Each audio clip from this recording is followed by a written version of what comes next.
What's going on, everyone? Thank you for joining us for another edition of the Bleed Los podcast. The Dodgers 40-man roster is busting at the seams.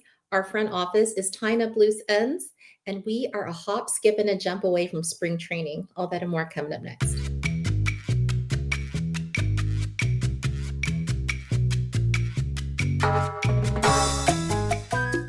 Welcome back and thank you for joining us, everyone. Anthony and I are your hosts tonight, and producer Roger is behind the scenes. Before we get into it all, we want to tell you about DodgersBeat.com. Stay up to date and in the know with all of the latest and most comprehensive coverage of the LA Dodgers. It is your one-stop for articles, interviews, contests, merch, and more. Never miss a beat and check out DodgersBeat.com. What's going on, Anthony? It is time for us to catch up. How are you doing, my friend?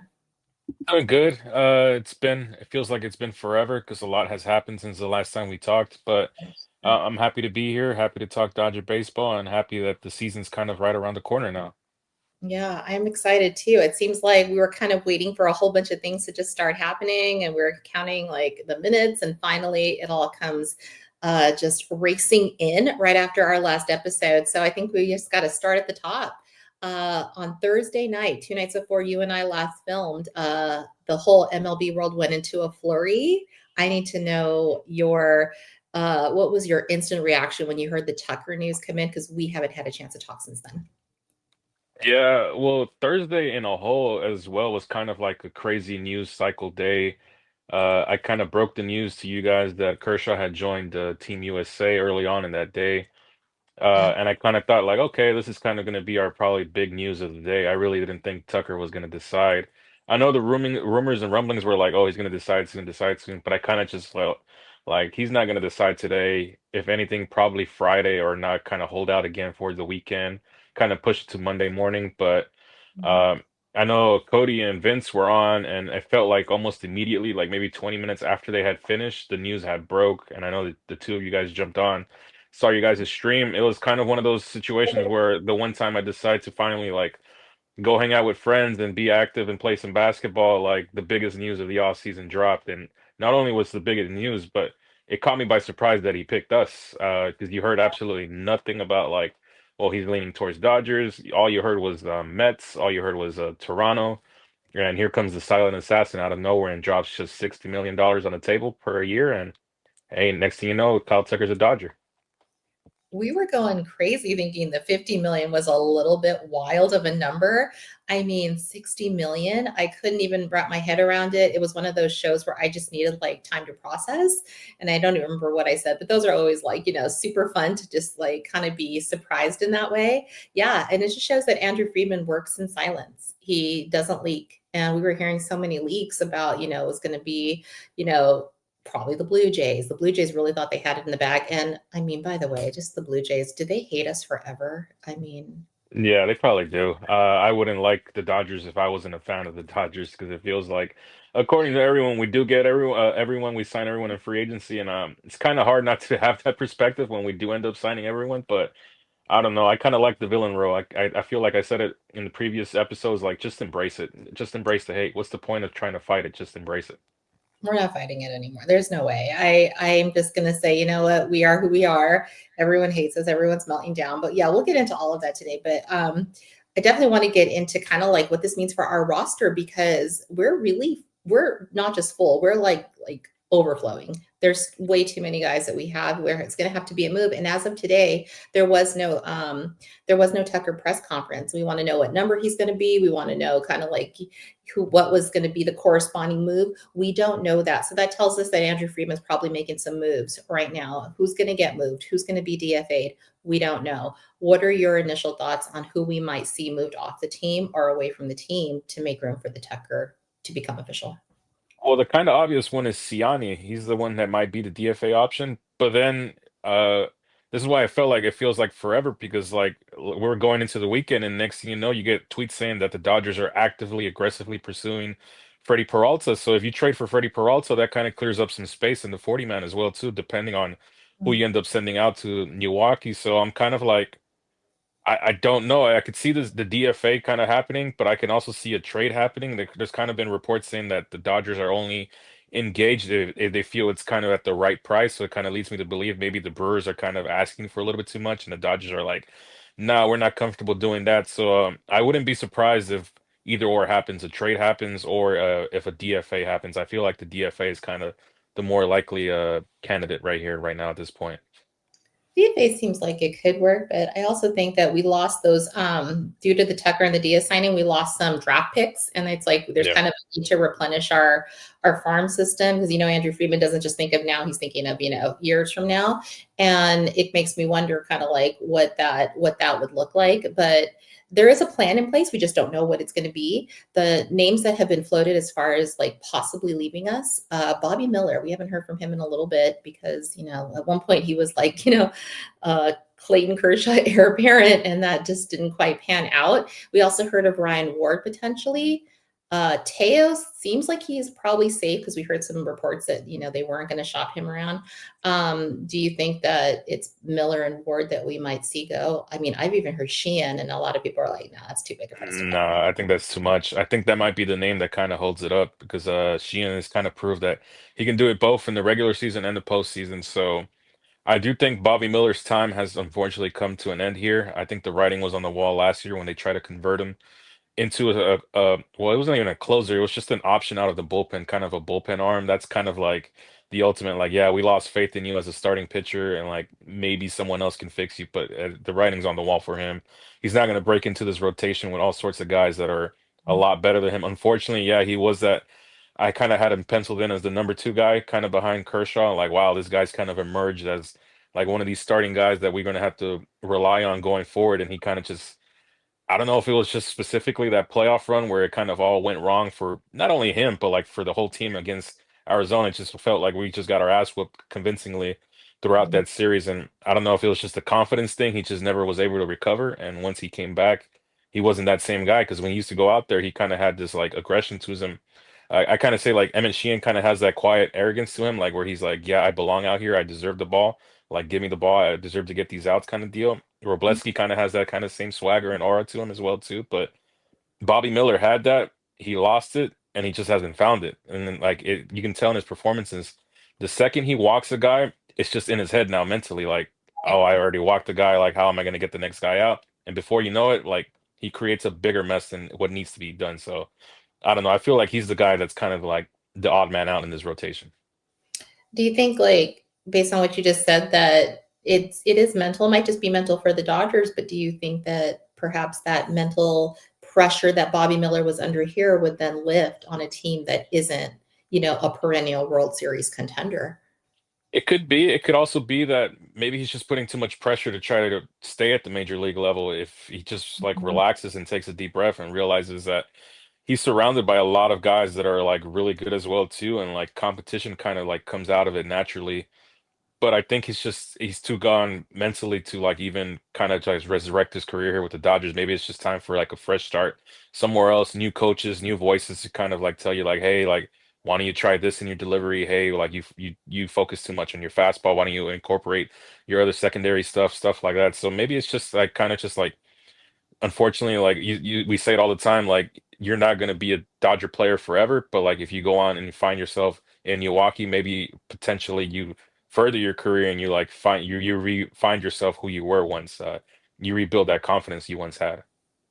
Yeah, let's talk about that, Milky. Freddy Peralta. I mean, I think the talk around the league is that how many, stars do the Dodgers need? And it's not like he would break a bank. It's not about money in this case for, Dodgers or the other teams that would want him because I think there's only 8 million or so that is on the Yeah. contract. So nothing too bad. But would the Dodgers be interested in a Peralta for the reason that they're trying to slow play the starters that we have that they want ready in October? Because in a way, even though we have this amazing rotation, there are question marks on their health, their longevity.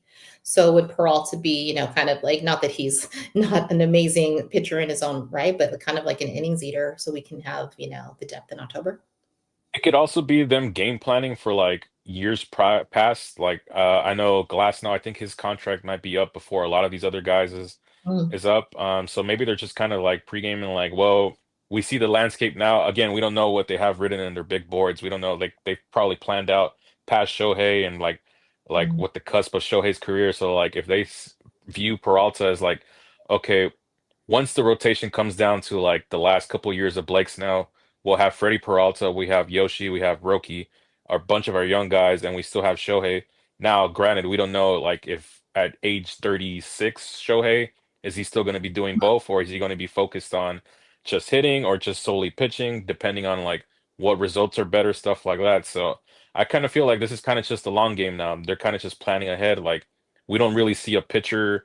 Again, I don't know the free. I know Tarek Skubal is going to be a free agent come next year, but in the odd case that he does sign a contract extension with the Tigers and now he's off the table, like who's there left after him, basically kind of deal. Do you rely on your farm system? Do you rely on potential trade candidates out there?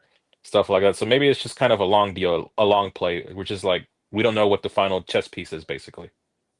I can't even imagine what their big board looks like for years to come. Must be like the most complex, intricate, most genius thing. Like we can't even imagine Yeah. what's there.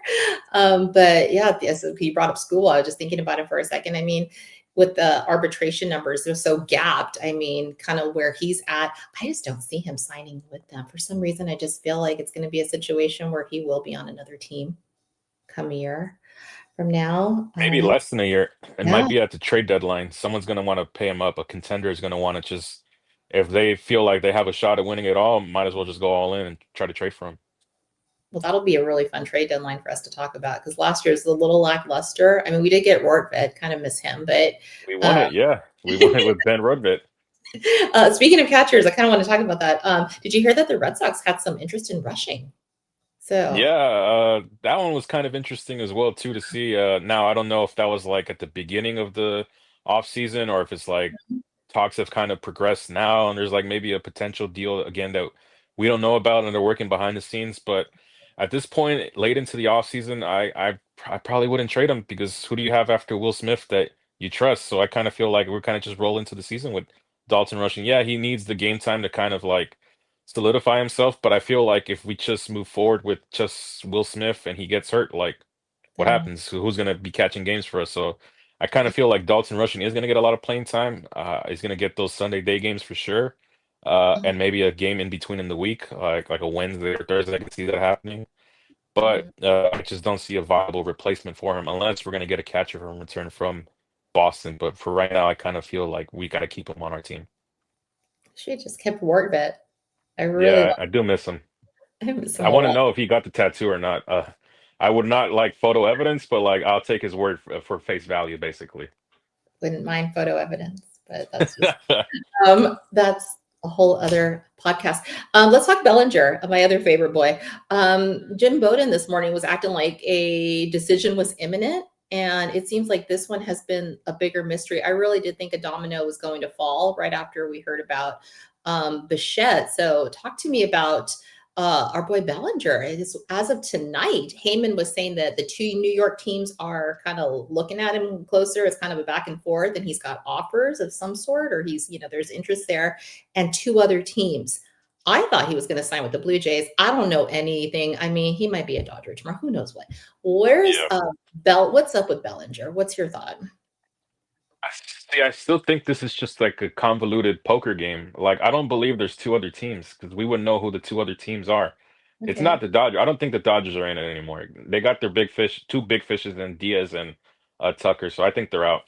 The Blue Jays is kind of interesting because they missed out on Tucker, and now do they go to Bellinger and tell him like, hey, like, you want Right. to sign with us? I know we lost Bichette as well. Well, they lost Bichette as well too, so now maybe they're kind of like reeling and stuff like that. But I think it's going to ultimately come down to the two New York teams. Does Cody Hmm. want to go back to New York as a Yankee or as a Met? And I think he's kind of going to stick with the Yankees just because I think the Yankees are going to give him the long-term years that he wants. Now, the interesting part where I see is as you saw with Bichette and you saw with Tucker, they signed for the short term. So do you want to test yourself again? Kind of Hmm. 3-year deal for crazy money and like re-enter the market again with them, or you kind of just want to say, I'm just gonna secure the money now. I just saw that I went up against these two guys. They took all the money and like in 2 years' time, if they have better seasons than me, am I really gonna get the money that I want long term? Probably not. So if I were him, I'd probably just go to New York and just or the Yankees and re-sign with them. I don't know why I can't see him as a Met. I just can't. That's I a can't hard one. either. I mean, I know his dad was a Yankee, so I guess maybe that's just kind of where I see like his lineage. Um I don't know. I always have a soft spot for Belly. I mean, as long as he doesn't go to, one of the rivals on our side of the coast, I'm okay. But I definitely think that you're onto something with those short-term deals. The long-term deals don't seem like to be like, the way of the future anymore. But yeah, you're right. That's what's holding it up. So hopefully we'll know something about him soon. But what kind of surprised me is the last time we talked, we were really thinking, where will Bichette go? And he did not end up going to Philadelphia. Yeah, No. he's so the right move for the Mets. Will that kind of strengthen them after all those losses this past offseason? I think it's the right move in the sense that you got another young kind of superstar kind of budding in that clubhouse. Hmm. The issue becomes, does he fit in? Because I know the reports are quote unquote, there was a split in that clubhouse. There was kind of like the Lindor side, there was a Soto side. So you kind of do need like a leader in there. I know Lindor is trying to be that guy, but I don't know if he's going to have the capabilities to be the guy. But I kind of like the fit for him. That gives him the infield option duo of both Bichette and Lindor on that left-hand side. And I don't know. I still think they need pitching. They lack pitching. But I think for the meantime, I think it's the right move for them. Now, the interesting part that does become like, do they make trades and stuff like that? You can't never predict that. I do like the fact that he's not going to Philadelphia because Philadelphia just got weaker and things are kind of like tense in Philadelphia. I saw some reports that they had their introductory press conference for JT Realmuto, but you can tell the vibes were kind of like down and negative because they kind of like made it in the indication that like we don't really want to re-sign you. We have our eyes set like on Bichette. Bichette kind of spurns them. He goes to New York and they sign JT, and you can tell like the mood was kind of like it's kind of like tense right now because like you were kind of telling me like you don't want me, and then like the guy you want leaves and goes to a different team, and now you come towards me. So I don't know. So maybe it's just kind of benefits the Dodgers in the way that a lot of these clubhouses there's like tension, like underlying tension with a lot of teams. The no perfect example, like the Padres just feel like every year we go into like they start off hot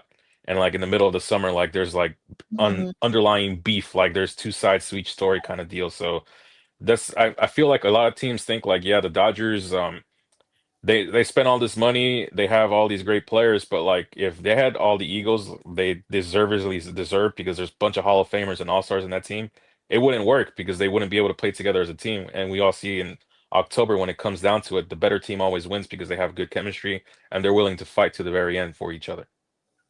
I just think like I'm gonna go back to Manny Machado. I hate to bash other teams because I really believe that all teams have really great talent, and I'll give credit where credit's due. But there's just something in his vibe that doesn't feel. It just feels like a cancer, and I don't know if it's like to blame him. But the Padres just have not been able to like kind of find their groove. Are they a great team, Kev? Did they take us out? Absolutely.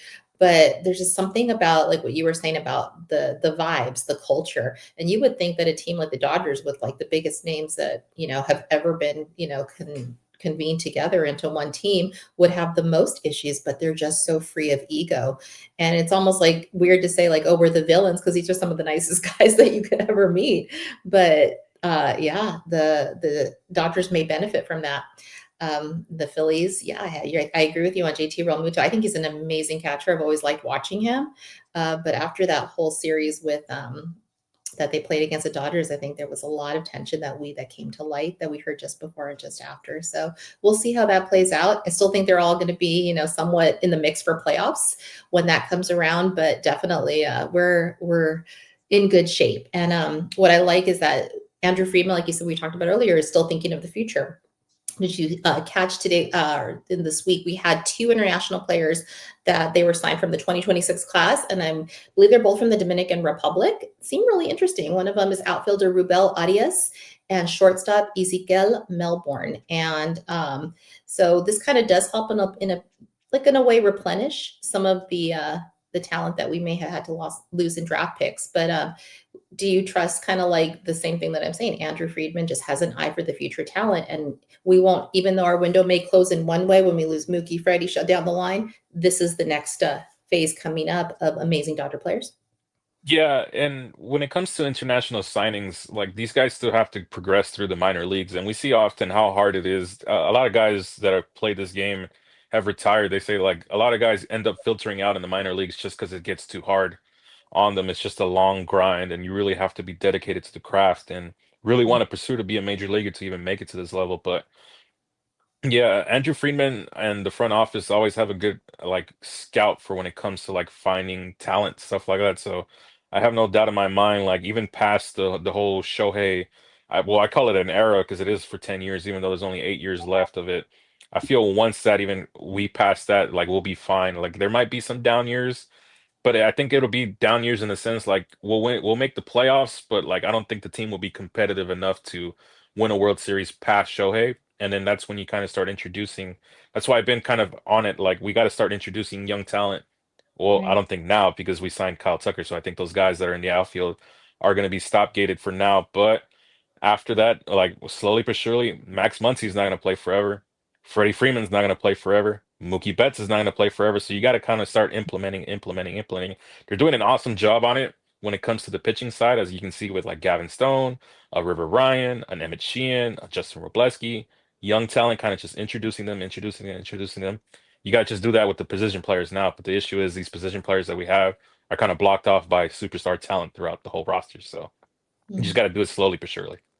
Yeah, and I think like kind of on that note, I did notice, and like we have those backstage offers that you have on Spectrum Sportsnet and different things that you notice about Mookie is working closely, with Alex Freeland. If you notice, he was teaching him, this is how you do this is how you be a shortstop, and that he got that from Miguel Rojas. You always saw Kershaw kind of teaching, giving tips to the young pitchers. You always saw them teaching, they're passing on. So there's this kind of culture of, yeah, the talent is really high. We have all these all stars, all these Hall of Famers, but I really think that there's something to being exposed to them that our young boys are really getting kind of just priceless knowledge from the guys that we have at the top. Speaking of that, Mookie. Did you catch? There was a podcast, and we know because we love, wrestling here at the on the Bleed Lows Yeah. podcast, John Cena's show. What drives you? Excellent show that he had just recently this week with Mookie Betts, and Mookie is announcing, I guess, that as soon as his Dodger contract is up in 2032, that's going to be a wrap for him. What were your thoughts on that? Yeah, initially I was like, I thought about it and I'm like, yeah, it makes sense. And then he explains himself in the clip as well too. Like his oldest daughter will be 14, 15 years old. His youngest son will be 10 years old. And you look at him then, he'll be 40 years old. And I'm like, yeah, if he says like once his contract is done, I'm done, like there's not much else to like kind of argue or talk about this point. I kind of feel like we're heading that way with Freddie Freeman as well too. He's got 2 years left on his deal. I know the debate is like, oh, do you think he'll re-sign to kind of chase 3,000 hits? I don't think so. I think the past couple of years have kind of showed to Freddie that like his body is kind of telling him like, hey man, like this might be it. And it's not like a mental thing. It's just like you're breaking down. It's easier for you to get hurt. You're missing longer stretches, periods of time. And we remember Freddie Freeman, like he was the most durable first baseman in the league history, basically for a while there. So I think it's just like an old age thing. Like you're not going to be the same person you were at 35 when you were 25 or when you're 37 and you were like 18, 19 playing this game. It's just it takes a toll on you. These long seasons are a grind and you're not even considering like how long it took them to get to the major league level and stuff like that. All the years they put down in the minor leagues as well too. So I feel for a lot of our guys, like this contract they're on, it might be it. And like, I look at Freeman, I Mhm. look at Mookie. The interesting one is Will Smith. I can see him maybe a year or two, but he's also a catcher, gets beat up. That's why I Yes. feel like he might make that transition to like a third base or a first base towards the tail end of his career. Otani, I think as well too. Once his contract is up, I can see saying like, I accomplished it all, and it might be it, and like we might never hear from him ever again. He might just go live in Japan forever for the rest of his life, and so you kind of have to embrace the moment you're living in. I know people are trying to take it away from you, like telling you're ruining baseball, but you're kind of living in like the peak era of Dodger baseball. Like when you look back at it, like 30, 40 years from now, you're going to be like, damn, I lived throughout this whole generation of Dodger baseball where you won X amount of world championships. We are going to remember this, and that's why I want to savor it and enjoy it and not let the haters get in our head about it. But yeah, as far as age goes, I mean, it's a real thing. And I remember, like, side note, because I know you're a theme park connoisseur. You're always at the different theme parks around LA. I worked at one for a long time. I worked at Magic Mountain for years before I got into my current profession. And I used to be one of those roller coaster crazy, like I could get on everything over and over. I think I saw you get on, what was that roller coaster you posted on social media? It was like, I just saw it and my stomach dropped. It was on Six Flags. And Six Flags in general just has some like crazy roller coasters. But again, when you talk about the old age, like I'm 28, I'm gonna be 29 this year, and I'm like, I don't know if I want to get on that ride. And like when I was 15, 16, there was like no second thought. I was like already in line before you can even tell me.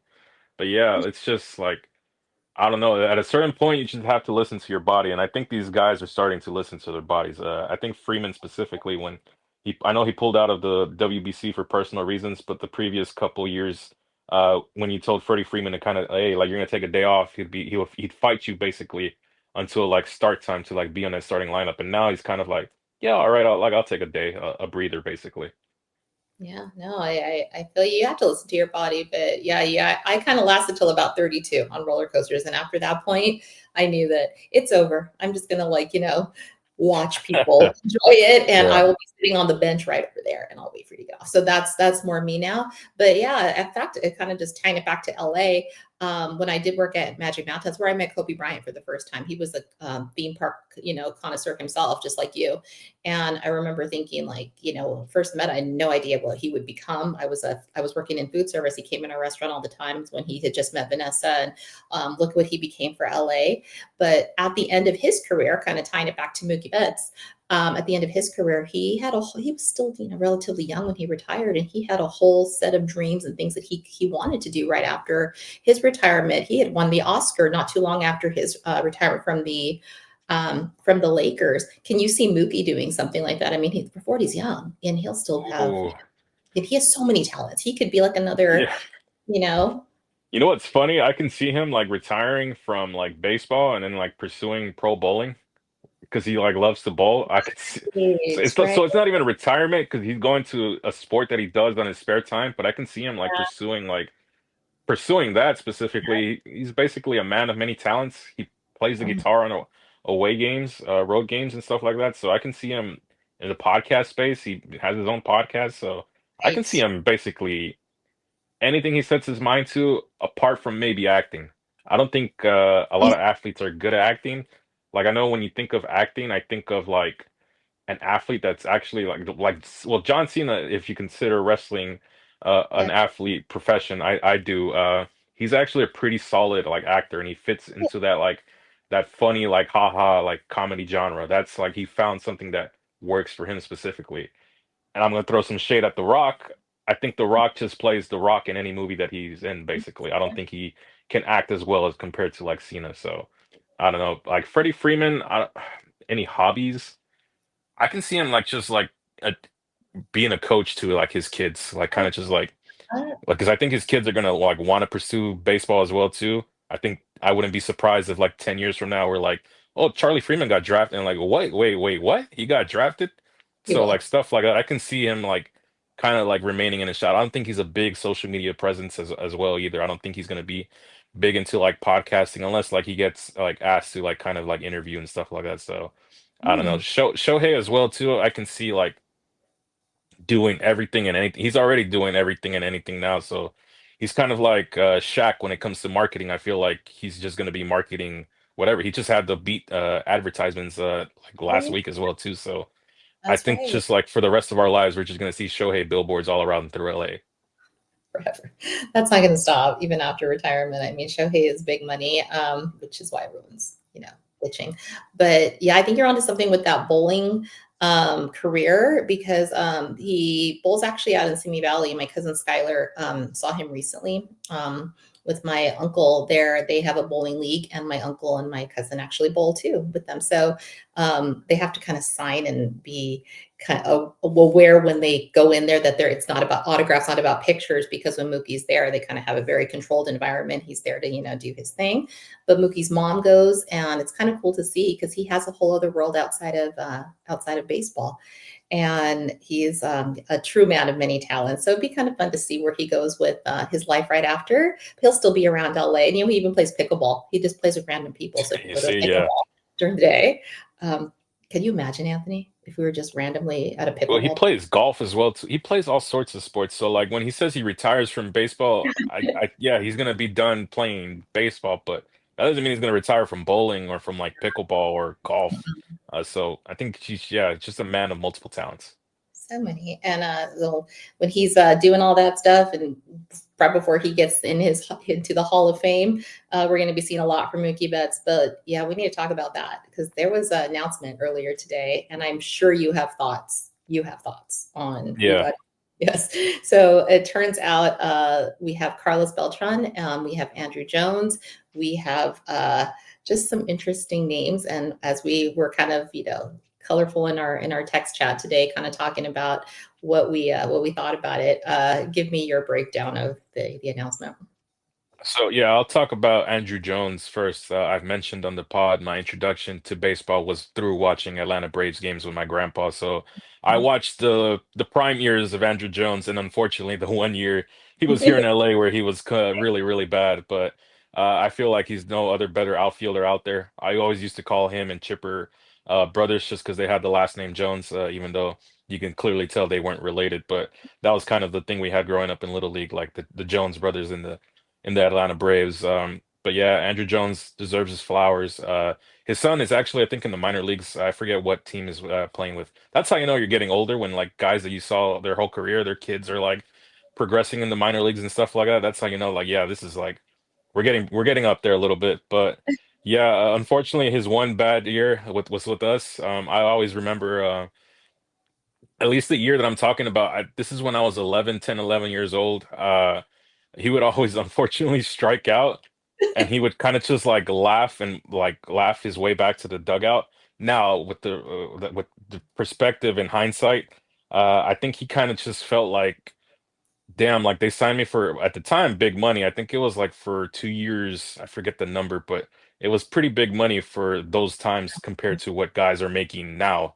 Uh, and I think it was kind of just like an awkward just laugh, like, damn, I signed all this money and like, damn, I suck for this team basically because they ended up releasing him the next year. And he ended up being a bench guy towards the end of his Dodger tenure. He got hurt. So like that's all I remember is just like negative stuff. But then when you go back and look at it, like his Brave years, yeah, like just if you just ignore everything that happened past Atlanta, he was a very Hall of Fame player. Unfortunately, some of these guys just don't know when to hang him up. Like we've been having this conversation, like, hey, maybe you should have just like listened to your body and just said, like, hey, like this is Over. it, basically. But yeah, because you have some like pictures of him and like I forgot he even played for the White Sox and stuff like that. It's just like some nasty jerseys out there, and like unfortunately, his Dodger tenure is a nasty jersey because like there's no positive thoughts. And for the next guy, Carlos Beltran, I do have a lot of thoughts. We had this debate earlier on in the year when they were talking about Bonds, Clemens getting into the Hall of Fame, whether you let the cheaters in or not. I'm kind of like, if we let Beltran in, like, what's the point of not keeping Bonds and Clemens out? Like, I know they're both equally as bad, but like Beltran was the mastermind behind the cheating scandal, the 2017 Yeah. Astros, and like you kind of want us to turn a blind eye to that and like a blind eye to the steroids. Like at this point, like let's just let everyone in. Like I said, like my thoughts on the Hall of Fame. If you cheated, your plaque is up there, but underneath, I have an asterisk, a ginormous asterisk, and I'm like, lied Correct. about this, lied about that. I would actually have the video clip in the grand jury, like when it's like I did not do it. I would have that just because like I'm an evil person apparently. But yeah, I don't get it. He did have Hall of Fame numbers. I will say that his numbers are like Hall of Fame numbers. When he was with the St. Louis Cardinals, they he actually struck fear in my heart. Like those early years, like when we are like first making the playoffs, like whenever Carlos Beltran came up to bat, I'm like, God damn, how are we gonna get this guy out?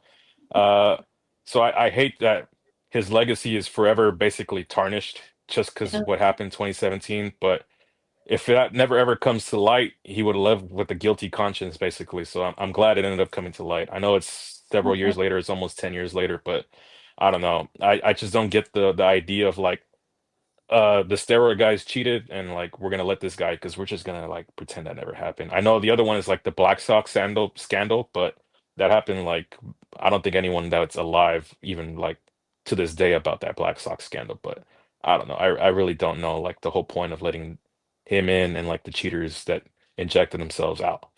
You have to. So, yeah, go off, King, because I think a lot of people are kind of, having some interesting thoughts on social media from the short time that I was on. And it's not like you can't say that there are, numbers that would reflect, okay, we get it, but there is definitely a huge asterisk. But what does that say about like a case like Chase Utley or an A-Rod for the future? See, the A-Rod one is very interesting because I kind of agree with Cody's perspective that I think enough time has passed and enough like he's kind of gone like on this. I hate to say PR tour, but it is a PR tour. But he does work in media, He does. and like every time he'll bring it up, like yeah, I did stupid things when I was younger, and I shouldn't have done that. So like the constant just like reaffirming, like yeah, I was young, I was stupid, I shouldn't have done that, I should have never lied about taking all this stuff. I clearly was on this stuff. Like I don't know, I was just basically panicking as a young guy compared to where he is now in his like 40s, mid 40s. Right. I don't know. I think people are still gonna hate him just because he was a, I hate to use the word a-hole, but he was an a-hole for the majority of his career. He used to be one of my favorite players, and then once I found out like he was kind of like one of those guys that cheated, I kind of like, I'm like I disassociated from him. Like I don't know, but then when you grow up and you find out like a lot of these guys were on those lists and stuff like that, like I forget what the name of the report was, that had the list of like a bunch of MLB players that were quote unquote like NPADs and stuff like that. Yeah, I just forget the name of it. So it was kind of hard having like quote unquote idols. And there's other two names. They're not going to be Hall of Famers, but two names. Ryan Braun and Matt Kemp kind of came up in discussion for Hall of Fame this year because they were Yeah. eligible. And no bigger robbery was ever committed than 2011 when Matt Kemp lost that MVP to Ryan Braun. And here we go again, where Ryan Braun says, I didn't do it, I didn't do it, I didn't do it. And then sure enough, a few months later, he's like, actually, yeah, I did. I'm guilty of taking steroids. And it robbed Matt Kemp of a well-deserved MVP. And it kind of like, again, 2011, this is when I'm 11, 12 years old. Around that time, like Matt Kemp, one of my favorite Dodger players of all time, and you kind of get the news that like he was kind of cheated out of this award, and a lot of the voters and a lot of people are like, yeah, we messed up, we should have gave Kemp the award and stuff like that. But you can't go back in the past and be like, as long I know people make mistakes all the time, but we can't go back in the past and fix them. So I don't know, Yeah. it's just a whole complicated, like, I hate to say circus, but I feel like every time the Hall of Fame vote comes up, it's basically just that, it's a circus. It's like that guy didn't give me an interview, so I'm not going to vote for him. That Right. guy did. His numbers are not good, but I'm going to vote for him. That's basically what it is at this point. It's basically a giant circus.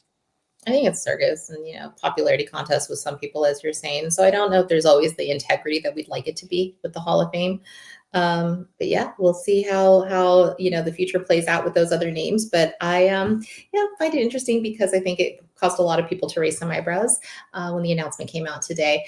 But here's another one that I think kind of directly affects the Dodgers in terms of all the raging, as the quote unquote was said.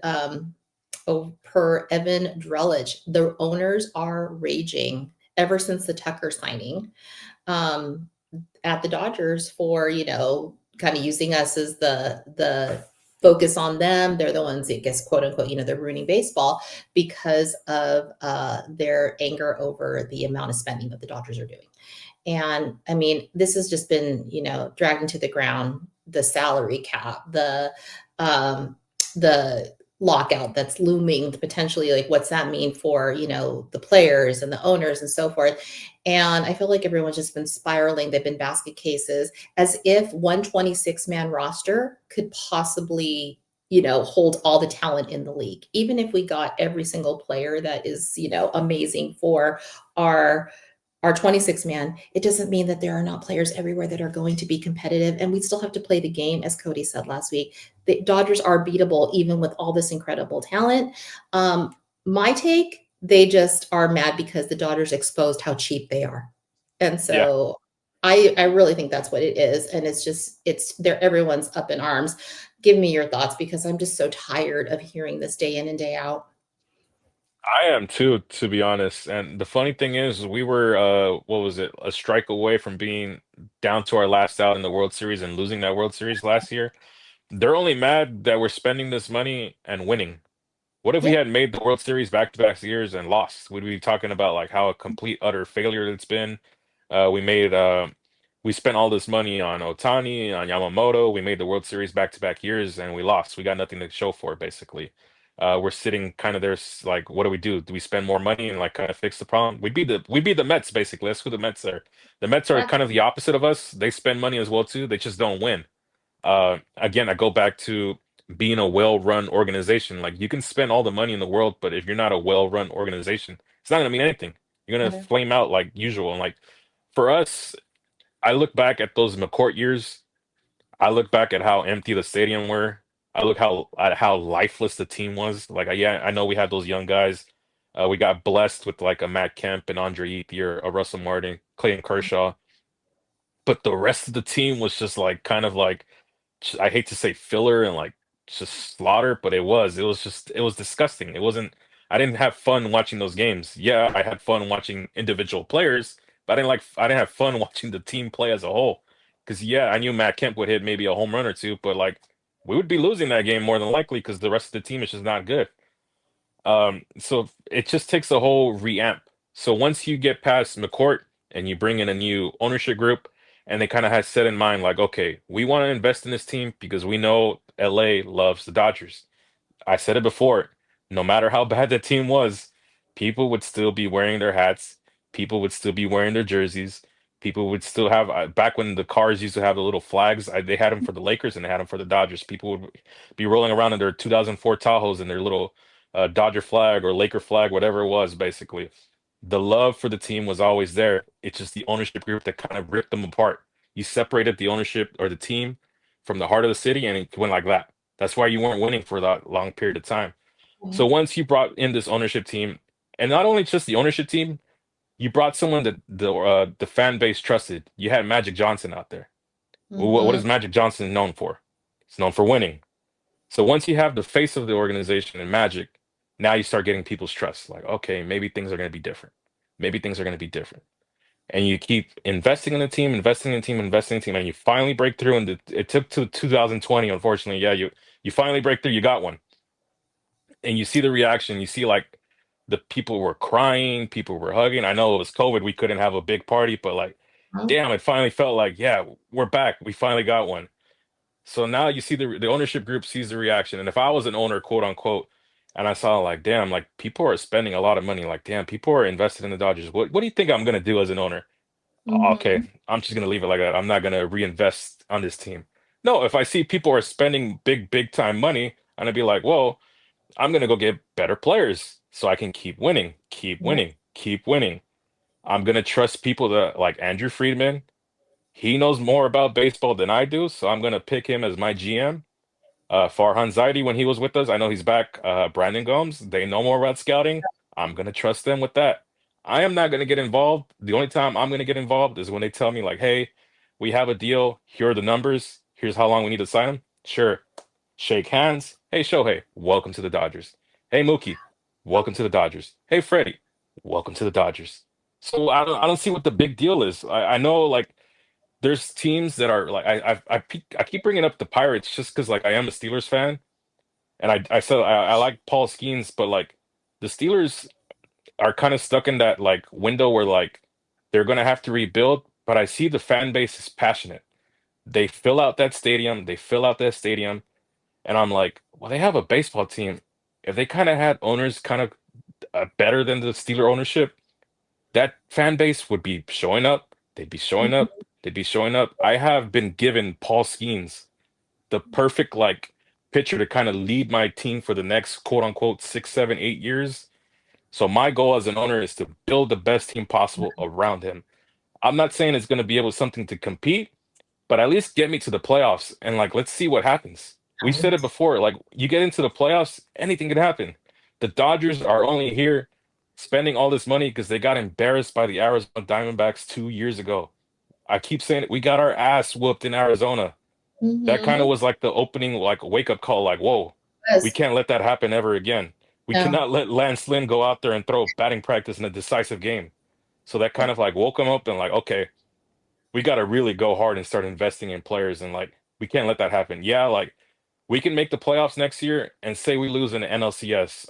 I would be disappointed, but I'm like, damn, that was kind of like I don't want to say an end to a window, but like a missed opportunity. But I know what they're going to do in the next offseason. They're going to figure out a way to get back to the promised land, basically. That should be the goal that every owner should be attempting. How do I dethrone the Dodgers? But some guys are kind of content with like, you know what? We're kind of like a decent team. We kind of like middle around 500. We make enough profit to kind of make us to the next year. Like, let's just go for it like that. So I don't know. I think it's an ownership thing. A salary cap's not going to help it. Yeah, you can cap off a team like the Dodgers, but that's not going to stop them from overspending because they make $1 million off whatever games they go to. Just off me alone, they make probably thousands of dollars because I buy jerseys, I buy hats. I'm at the stadium for basically all these giveaways. I'm buying concessions, et cetera, et cetera, et cetera. And I'm just one person. Like the whole block I live here is essentially all Dodger fans because I see everyone in their Dodger gear. So I don't Mhm. know. If you get an owner that's passionate about winning and wants to invest in the team, you're gonna win. It doesn't matter like how much you spend. The owner has to have that drive, and if they don't have that drive, you're just unfortunately going to be in the cellar basically. I mean, let's be honest, it's straight up jealousy. It is jealousy Yeah, because they wish that their owners were doing exactly what the Dodgers are doing. And so they're just crying, this is unfair. And they deep down know that if this was happening on their team, they would be loving every minute of it because the Dodgers are doing what every team should be doing. Even if it was only spending their revenue share, like the stuff that they get for doing absolutely nothing. That's what, 200 million per team. Even if they only spent that on players, so rather than pocketing it, you would have a much more even distribution of, the free agents wanting to go to different teams. The reason why they want to come to the Dodgers is because the Dodgers are being fair to them. They're paying their players. They're giving them an environment that they want to be in. And it is so much bigger than just, a winning team. They know, and Andrew Friedman said, I think producer Roger posted on Dodgers Beat today, Andrew Friedman's interview, they know that, yeah, it's California, it's great weather, all those great things, but they know that the fans pack the stadium every night. We're the ones spending the money. They want to be in that environment. They want to be in a culture where there's no ego, where it's all a unified team, everyone together for one common purpose. And that comes with just the smart way that Andrew Friedman and Brandon Gomes have set up the Dodgers. So I really think it's a salary floor. If you want to talk about salary, a salary floor that would fix this, make them spend a minimum. And also producer Roger floated a really great question in our text chat today about what would be the cap. What would it be? Do you have like a number in your head, and that the Dodgers wouldn't be like, just okay, that's the cap. It's still going to have a winning environment. yeah, man. I don't like theoretically. It would have to be within like the high 280 to like 300. Like okay, like that's kind of like. But I also can see it be like 250, 250. But at the same time, if you don't have that floor, what's going to stop these teams that are like okay with just like not spending, like not spend? But again, the issue then becomes if okay, I'm gonna throw this number out. If the salary floor is, I don't know, $180 million, what's stopping me from like giving Yeah. one guy all that basically, and then just having like minor league talent surrounding him? So I don't know. It's an ownership thing at this point. I do think we're getting locked out, not by the players. I think the players are kind of like happy, like, yeah, we're getting record breaking deals. Like this is probably the best time to be a player. The owners are going to be the ones to lock out, but like always, I think the players are going to end up getting their way anyway. Basically a battle of billionaires versus millionaires, and I'm never going to side with $1 billion corporation. Well, I guess we'll have to see what the next saga is and what the next complaints are. But I mean, we have a little bit of time before it comes down and the quote unquote shit hits the fan. But we haven't heard the end of it. And, we can talk to her blue in the face, but it feels like it's us against the world right now. And it's just so basic, so easy to see in front of us what the real problem is people just choosing not to look at it. But yeah, let's talk about some more fun and interesting news. I kind of like this because I've always liked this player. Did you hear that Ellie De La Cruz, noted Shohei fangirl, Ellie De La Cruz, decided not to sign an extension with his team? And we kind of like, you watch basketball. I'm going to go with Wendy's. Why would he do that? Oh, Yeah, I know why, because he sees all his contemporaries getting like massive deals, and he probably feels that he can get that massive deal if he continues at his trajectory. And he probably knows that someone out there might trade for him. I don't think it's us, but some other team like might value him to the level. I think the number, what was it? The number again was like 250, right? Over like an extended period of time, and he probably thinks that number should start with a three. Like if Yeah. I'm going to sign for 10 years, I need to be at least at a three or closer to a three, not like 250, like maybe 290, 280. Maybe at the top value if he has another all-star year and like performs very well, then it pushes it to a three. But if I were a looming free agent and like I hate to use the Reds because they did make the playoffs, but then there was talks about them potentially trading away their young stud in Hunter Green early on in the offseason. I don't think it's going to happen now, but I would kind of reevaluate like, well, are you interested in winning? Because I kind of am. Like I got a taste of the postseason. Yeah, I ran into the buzzsaw that was the Los Angeles Dodgers, but we kind of played them very well early on. Yeah, it took a bunch of errors from us and our bullpen kind of almost imploding game one of the wild card series. But if I was a young player, I'd be like, I finally got the taste of a postseason. Are we going to continue to compete for the postseason? If not, I kind of have to reevaluate if I want to sign here or not. Hmm. I wouldn't mind. I like him a lot. Yeah, he's really He's a good. Yeah. had a down year, but I really do love some of the talent around the league that I wouldn't mind seeing as we kind of transition, down to years from now when we kind of are making some switches to our roster because none of these guys are going to be say this. It's not going to stay what it is. It's always ever changing in MLB and all sports. So he's a fun player to think about. I wouldn't mind having him. But there's also something on MLB.com. I guess they're doing like the top 100. And you brought this to our attention. I didn't even notice this. There's hardly any Dodgers so far in the reveal in the top 100, save Diaz, Snell, Freeman, and Tucker, right? There's four so far, Yeah. but they also haven't revealed the top 20 yet. So are all of our guys just in the top 20? Like the rest of them, are they concentrated? Who's left Yeah. and where are they going to fall? Obviously, Shohei's one.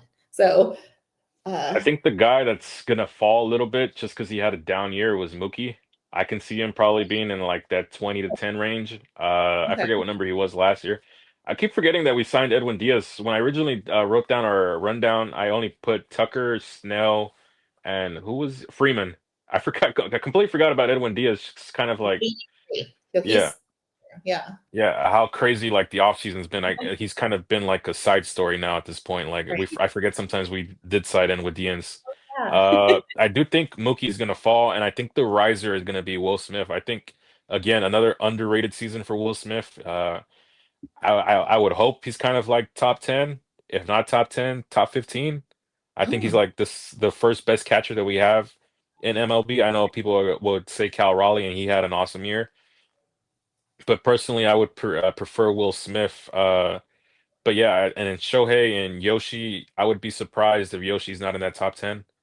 Shohei definitely probably is number one. mm, And if I'm forgetting anyone, that probably no, I think that's kind of sure. got to be everyone. Yeah. So yeah, I think we're gonna have a few guys in the top 10, and then the rest will be filled out to the top 20. How exciting. All these guys are, just with us for a little while longer. Well, Yoshi's with us for a while, but we've got bets, but I mean, we're gonna see some amazing games, some record-breaking, just jaw-dropping plays over the next several years. And so just good time to look forward to be so fortunate that this kind of, led to this what you call an era of Dodger baseball where we get to have these kinds of talks where so many of our boys are going to be with us, giving us just a show for all the money we spend. We are getting it back tenfold. So very exciting stuff. And more exciting news: the WBC. Your travel plans are coming into place, are they not? Yeah, I booked my flight last week. I think later on in a day or two we're gonna book our Airbnb, but we're basically there. We got our itinerary. It's just kind of counting down the days now at this point. Oh my gosh! And you saw the merch that dropped. Have your Yeah, eye out? so I got a Team Mexico hat here somewhere. I'm not gonna go digging for it, but it showed up, and I got a sweater. And allegedly, they're gonna be dropping jerseys, which I really hope they do because some of these Mhm. jerseys are really, really cool. And I'm kind of disappointed they didn't like a few years back. I felt like it was kind of a missed opportunity. They probably saw that as well too. Like, damn, we kind of missed an opportunity because now all you saw was people like, I hate to say bootleg, but they were wearing bootleg jerseys of him. And they're like, well, if you're not gonna provide us with one, we're gonna find methods our own means to get our own jersey. So I really hope so. I'm excited for it. I'm basically just counting down the days and just trying to get myself hyped up, learning the rules and stuff like that. You're gonna have such a blast. Yeah, I know that Pa has said he's not going to be joining. I think we learned Yeah. that He said today. he's gonna focus on improving himself, which I do like. He did have a Okay. really good year, but he had a really bad postseason. So I think a good just like fresh start, spring training, kind of rediscover your swing and your approach is kind of what he needed. And practice those killer catches in the outfield for when we need him to get out Yeah. there and do that again, because that really, again, saved our season amongst all the other players who made some amazing plays. We owe him a lot. But there was another thing that you did mention, and you have to remind me of his name, but someone who covers the WBC on Twitter and Instagram that you said kind of like is really good for people who are following that right now. Who was that? Yes, I have his name. Just a sec. I have it here. I have it here. Yeah, I hadn't noticed that. Uh, That would be a really cool. I want to say it was Sean something or oh other. no. Oh, there we go. Sean Spalding. I hope I said that right. Spalding. So I kind of just randomly stumbled upon his account on Twitter, and he does a good job of kind of like breaking it down, stuff like that, like what certain teams are doing, what other teams are doing, kind of breaking down the rosters, the rules, their specific rules. Like I didn't know that um there's like pitch limits set on these guys. Like for at least the early rounds, I think the limit is like 65. Once you're at 65, Okay. can't go over, you got to get pulled out. Wow. And then like there's certain like rest days and stuff like that. The further you go in the tournament, the further pitches you're allowed. So like let's say if I'll use Yoshi because he came to mind first. If he's at 65 pitches, but like he's mid at bat, he has the opportunity to get either that out or the coach has the opportunity to kind of pull him from the game, stuff like that. So you don't have Mm, to worry like Dodger fans, like they're not gonna have Yoshi go out there and throw like 130 in the first round. They're not allowed to. There's certain rules and like limits and stuff like great. that. The runner on second base rule that we've become accustomed to now is kind of a deal too. So extra innings are if you go to the 10th inning, you will have a runner on second base, stuff like that. But yeah, he does a good job. I want to give him a little bit of shout out. He's the reason I even found out that they were dropping merch because I followed him on Instagram. I saw one of his posts and said like, "Oh, merch is dropped for like all these teams participating in it." So yeah, he does a good job. I'm about to like check out your social media and grab that from you because I really like Yeah, that. I like to keep an eye because the last round I did watch a lot of the WBC, but prior, didn't know a lot about it. Now I'm just like itching to see it again, and so I definitely want to get myself caught up. But yeah, my favorite part of this last week, aside from the Tucker signing, was, and you know this, I'm wearing the jacket. Got my Rams cheerleader jacket going yeah, on today. Yeah, I'm going to start a new segment on the Bleed Lows podcast called Drea's Rams Report. I think that I'm going to give you credit for that one, and I loved it. I know that I'm not a neutral observer. You are. You're not a Rams fan, although you do support my crazy. What did you think of that game? Oh my God. it was kind of like again, it was like such a crazy game because for a while there, I'm like the Rams are in a good spot. They're just got to hold on here and survive and. I Yes. kept, I hate to say glazing, but I was glazing Caleb Williams because a big USC guy. I was Yeah, rooting for the USC guys to at least do good. I'm not saying win the game, but I want them to perform well for because sure. it shows potential prospects that like yeah, like we produce this like high NFL talent. Please come to USC and take us to the national championship, please. But I was watching and I'm like he was making throws and like people were surprised. I'm like I saw this all the time when he played for USC. He just was playing for USC and like the whole West Coast thing, like, oh, they're not going to show these West Coast games, especially Pac-12 late at night.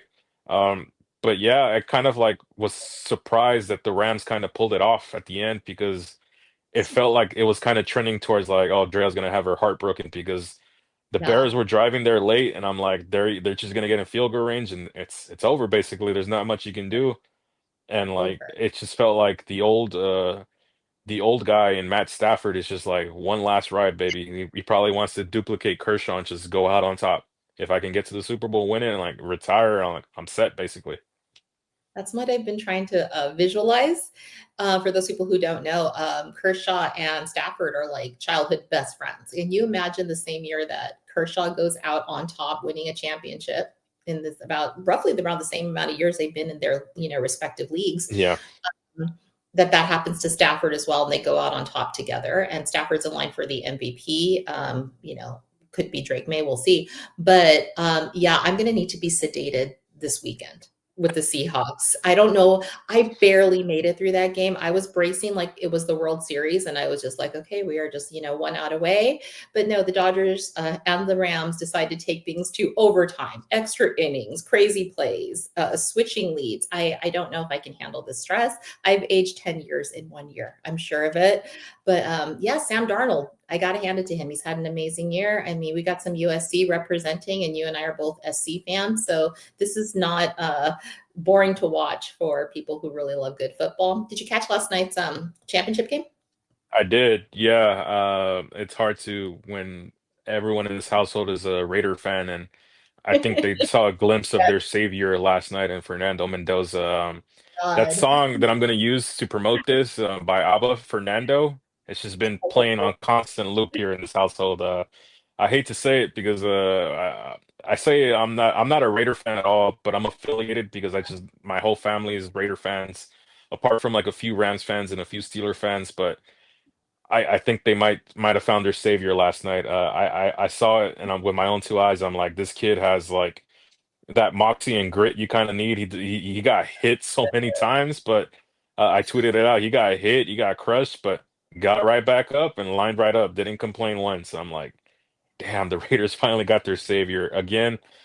Oh, we had the discussion earlier on in the podcast. A good organization will put good pieces around him to kind of support him, kind of like nurture him, and kind of Yeah. lead him to destiny. That's up to the Raiders now at that point. But for what I saw from him, I'm like, damn, this guy might be the truth. And Fernando might be playing in this household all of next fall time and all of next winter for the foreseeable future, basically. I'm not a Raider fan, but I am a fan of this kid. He won the Yeah. Heisman for a reason, and it was so clear last night. I mean, it just blew my mind.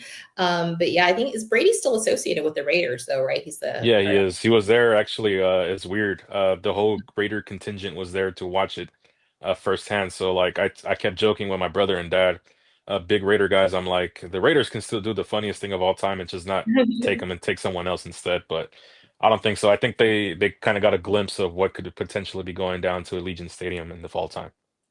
I mean, I'm actually a big Tom Brady fan. I wasn't like jealous as heck when he was on the Patriots, but I really enjoy just kind of the commentary. I enjoy listening to him. I enjoy just the smarts behind it. He gives Stafford a lot of props too, and I mean the league is just so amazing. I'm just a huge NFL fan. I could probably we'll start our podcast and our sub Yeah. podcast with NFL because I could talk forever on it. But yeah, let's kind of wrap it up here. But yeah, some really fun things. Dodger Fest. Did you get your tickets? No, actually, I got other stuff going on, so I'm not going to be in attendance for Dodger Fest. I probably will be watching on some live stream or on Sportsnet, depending on what's carrying it. But yeah, I will not be in attendance for. Because I kind of put it in perspective. I made that joke actually. And now that I think about it in the group chat, I'm like, maybe the reason why Dodger Fest is like $35 is because they're gonna unveil Kyle Tucker at Dodger Fest. And sure enough, a few hours later, we got the notification that Kyle Tucker was gonna be a Dodger. But no, I kind of have my mindset on WBC, so I'm like, kind of like, okay, that's my big thing for the springtime is WBC. I'm not mad at it. I'm excited to hear all about it. Yeah, I definitely want to go to Dodger Fest. There's going to be, and I probably won't do these ones, but the VIP experiences because I think those go on sale this Thursday. So for those of you who have Dodger Fest tickets and you want to kind of add on some extra experiences, you're talking player selfies, meet and greets, clubhouse tours. I think they're doing pictures with the back-to-back trophies, like on both sides of you. So that'll be a Yeah, cool photo. Mystery bags, etc. That's going to be, I think, this Thursday at 10 a.m. So definitely check out the Dodgers site if you want to get those. I know the promo calendar is going to be up within a week because if we go by last year, it's about that time, and then followed by single game tickets going on sale. So we're going to have some really fun visuals, you and I, to talk about to see what they're doing and when they're going to be, yeah, doing giving that. away. Giving away that bobblehead that I want to see is like obviously Miguel Rojas and maybe even the Kike Pajes. Hopefully they do something Yeah, to that. We'll see.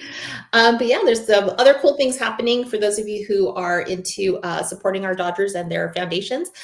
Catching Hope Foundation, that's Will Smith's foundation. He's going to be doing on this coming May 7th. Netflix is a joke, and I think Ken Jeong is going to be one of the hosts or something kind of really popular. It's gained traction over the last few years. It gets sold out. So you definitely want to check out tickets to that. It's on netflixisajoke.com this Friday at 10 a.m. if you want to be a part of that and support Will Smith's foundation. celebration, a night of fun and laughs. And you know that Will Smith is not known for his comedy, but he gets up there and tells some jokes. That should be super fun.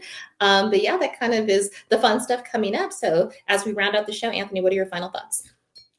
Final thoughts. It's been a long off season, but we're kind of at the very end of it, and it's still funny to see people are crying about how much we're spending money on certain players. So those are my final thoughts. I'm excited. Season's here, basically. Pitchers and catchers, I can see them reporting like it's like 2, 3 weeks away. So It I'm just is. ready to fast forward 2 or 3 weeks to basically get to that point. I can't wait for pitchers and catchers. I can't wait for the whole team to report. I can't wait for the WBC. We are going to blink and it's going to be here. And we're going to be having the nightly Dodger baseball games again. So just hang on a little while longer, folks. We're almost there. Definitely check out this Thursday, Talking Blue with Cody and Vince. So they'll be getting you all up to date on any of the happenings. Hopefully, we'll hear a little bit more about the Tucker signing. One last question, Anthony. What number do you think he's going to get? Oh, I know the debate is number 30, but I don't think he's gonna do number 30. So Hmm. I think it's gonna be a number that we don't just see happening. I know Edwin Diaz got the number 3, so maybe it's just a fresh new. Just I can't think of it like oh, man. Who's the Thir three? thir See, I was gonna say 35, but I think Gavin Stone has 35, so you can't do that. Uh, I don't know. I'm gonna say a number in the 30s. It's just gonna be surprised. Maybe like, yeah, we just have to wait and see. I was curious. I was kind of hoping it would be today, but we'll probably hear about a move in the next day or two, and then they'll probably make it official. They'll have the presser, and it'll be a whole lot of fun. But yeah, definitely check out that this week when it drops online. And that's pretty much our whole entire show. And we got you all caught up. We went a little long tonight, but there was so much news. So we finally seen some things happening. There's movement. Don't forget to check out DodgersBeat.com. Cody, our boy Cody, giving you the articles day in and day out to make sure that you are all caught up with the daily happenings of the Los Angeles Dodgers. Don't forget to check out the Bleed Lost Podcast Network on YouTube. Producer Roger has all the great content to make sure that you are all caught up with interviews and all the latest news. Check out our Instagrams. You can find me, Drea, on X and Instagram at Ravine Queen 1958. Go ahead and check out Anthony on X and Instagram at Anthony Acosta _. And until the next big things happen, let's go Dodgers.